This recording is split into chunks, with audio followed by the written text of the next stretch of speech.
अस्सलामुअलैकुम स्टूडेंट्स, मैं आपको वेलकम करता हूं एक्टिव पैसिव के सीरीज़ के पार्ट 1 में। आज की जो वीडियो है इसमें मैं आपको बिल्कुल बिगिनिंग से एक्टिव पैसिव को एक्सप्लेन करूंगा कि एक्टिव पैसिव होते क्या हैं। मतलब एक्टिव सेंटेंस कौन सा होता है, पैसिव सेंटेंस कौन सा होता है और ये डूअर और रिसीवर का क्या चक्कर है। और इसके साथ साथ हम ये भी देखेंगे कि जो बेसिक स्ट्रक्चर है किसी भी सेंटेंस को एक्टिव से पैसिव में बनाने का, वो क्या है। सबसे पहले अगर हम बात करें कि कोई भी सेंटेंस जो आपके सामने आता है तो हमें कैसे पता चलेगा ये एक्टिव है या पैसिव है। तो व्यूअर्स, इसके लिए ज़रूरी है कि आप इस बात को समझें कि कोई भी सेंटेंस जिसमें जो सब्जेक्ट है आपका, अगर वो यानी कि काम कर रहा है, यानी कि वो वहाँ पर डूअर का रोल प्ले कर रहा है, तो इट मीन्स कि वो सेंटेंस आपका एक्टिव है। एग्जाम्पल देखें, अली रोट अ लेटर। अगर आप इस सेंटेंस को देखें, इसमें क्या काम हो रहा है, लिखने का।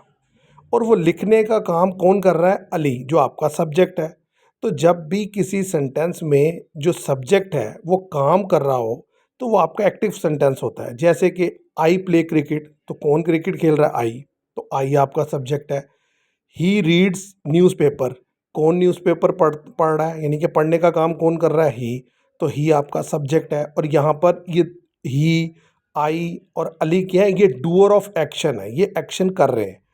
अब अगर हम बात करें कि पैसिवाइज क्या होता है, तो ऐसा सेंटेंस कि जिसमें जो सब्जेक्ट आपका होता है वो एक्शन को रिसीव कर रहा होता है, वो एक्शन कर नहीं रहा होता। जैसे कि अगर जो एग्जाम्पल मैंने आपके सामने रखी, Ali wrote a letter, Ali ने खत लिखा, इसको अगर हम पैसिवाइज में बनाएं तो हम बनाएंगे a letter was written by Ali.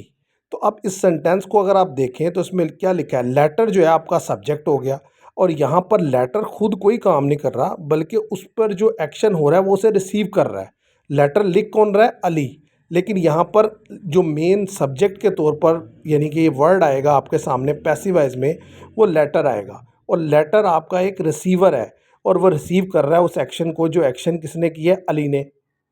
ऐसे ही अगर दूसरी एग्जांपल मैंने दी थी, आई प्ले क्रिकेट, तो इसको अगर पैसिव वॉइस बनाएंगे तो ये होगा cricket is played by me, cricket मुझसे खेली जाती है। तो ऐसे सेंटेंस को अगर आप देखें तो इसमें जो क्रिकेट आपका सब्जेक्ट है वो खुद कुछ नहीं कर रहा, बल्कि उस एक्शन को रिसीव कर रहा है, जो एक्शन परफॉर्म कर रहा है, आई। तो ऐसे सेंटेंस जिसमें जो आपका सब्जेक्ट है वो काम को परफॉर्म कर रहा होता है, वो तो कहलाते हैं आपके एक्टिव सेंटेंस। और ऐसा सेंटेंस जिसमें जो आपका सब्जेक्ट है वो एक्शन को रिसीव कर रहा है और ख़ुद एक्शन परफॉर्म नहीं कर रहा, तो वो होता है पैसिवाइज सेंटेंस। अब अगर हम देखें कि एक्टिव और पैसिवाइज सेंटेंस को, यानी कि उसमें डूअर और रिसीवर का जो कॉन्सेप्ट है वो मैंने इसके साथ ही आपको दिया। यानी कि सब्जेक्ट अगर काम को कर रहा है तो वो डूअर है, और सब्जेक्ट अगर काम कर नहीं रहा, रिसीव कर रहा है, तो वो रिसीवर है। एक्टिव वॉइस में सब्जेक्ट डूअर होता है और पैसिव वॉइस में सब्जेक्ट रिसीवर होता है। अब हम देखेंगे कि एक्टिव वॉइस से पैसिव वॉइस बनाने के लिए किसी भी सेंटेंस के को, और उसके कोई भी टेंस हो, तो उसका बेसिक स्ट्रक्चर क्या होता है। देखें व्यूअर्स, कोई भी सेंटेंस अगर आपके सामने है एक्टिव वॉइस का, जैसे अली राइट्स अ लेटर, तो हमने इसको अगर पैसिव वॉइस में बनाना है तो पैसिव वॉइस में बनाते वक्त हम लिखेंगे a letter is written by Ali. तो बेसिकली किसी भी एक्टिव सेंटेंस को पैसिव में बनाने के लिए जो रूल होता है वो ये होता है कि सब्जेक्ट जो है, यानी कि वो आपका लास्ट में जाता है, और जो ऑब्जेक्ट होता है सेंटेंस का वो शुरू में आता है और बतौर सब्जेक्ट अपना काम करता है। और उसके साथ जो है वो वर्ब की थर्ड फॉर्म लगती है, और वर्ब की थर्ड फॉर्म से पहले हेल्पिंग वर्ब लगता है। तो बेसिकली स्ट्रक्चर कुछ इस तरीके से बनता है कि सबसे पहले वो ऑब्जेक्ट जो सेंटेंस में, यानी कि जिस सेंटेंस का आप पैसिव वॉइस बना रहे हैं उसका ऑब्जेक्ट शुरू में आ जाएगा, फिर उसके बाद हेल्पिंग वर्ब आएगा, फिर उसके बाद V3 यानी कि वर्ब की थर्ड फॉर्म, उसके बाद बाय, और बाय के बाद आपका सब्जेक्ट लग करके आएगा। तो इस तरीके से आप किसी भी टेंस के एक्टिव सेंटेंस को पैसिवाइज बनाते हैं। ज़ाहिर है हर एक जो टेंस है उसकी अपनी फॉर्मेशन है, तो उसकी पैसिवाइज की फॉर्मेशन भी डिफरेंट होती है।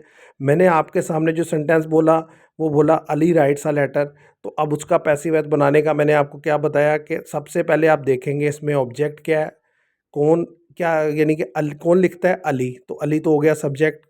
काम क्या हो रहा है, लिखने का, और क्या चीज़ लिखी जा रही है, अ लेटर, तो जिस चीज़ पर काम हो रहा है वो आपका ऑब्जेक्ट है।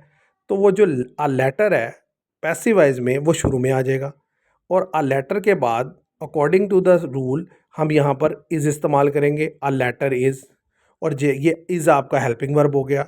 राइट जो है वो आपका एक वर्ब है और इसकी थर्ड फॉर्म क्या होगी, written. A letter is written. और लास्ट में जब सब्जेक्ट लगाना है तो उससे पहले बाय लगाना है, तो आप लगाएंगे a letter is written by Ali. तो इस तरीके से आप जो है एक्टिव वॉइस सेंटेंस को पैसिवाइज बनाते हैं। तो ये एक बेसिक आइडिया है आज की वीडियो में जो मैंने आपको कन्वे किया है कि मतलब एक्टिव सेंटेंस क्या होते हैं, पैसिव सेंटेंस क्या होते हैं। इसी तरह ये भी बताया कि डू और रिसीवर क्या होते हैं, और ये भी बताया कि एक्टिव से पैसिवाइज जब बनाते हैं तो उसका बेसिक स्ट्रक्चर क्या होता है। अब जो नेक्स्ट वीडियोस के अंदर मैं जितने भी टेंसेज हैं उन सब को आपको पैसिवाइज बनाना सिखाऊंगा कि किस तरीके से उनको पैसिवाइज बनाया जाता है। उम्मीद करता हूँ आज की वीडियो आपको पसंद आएगी। Thank you very much.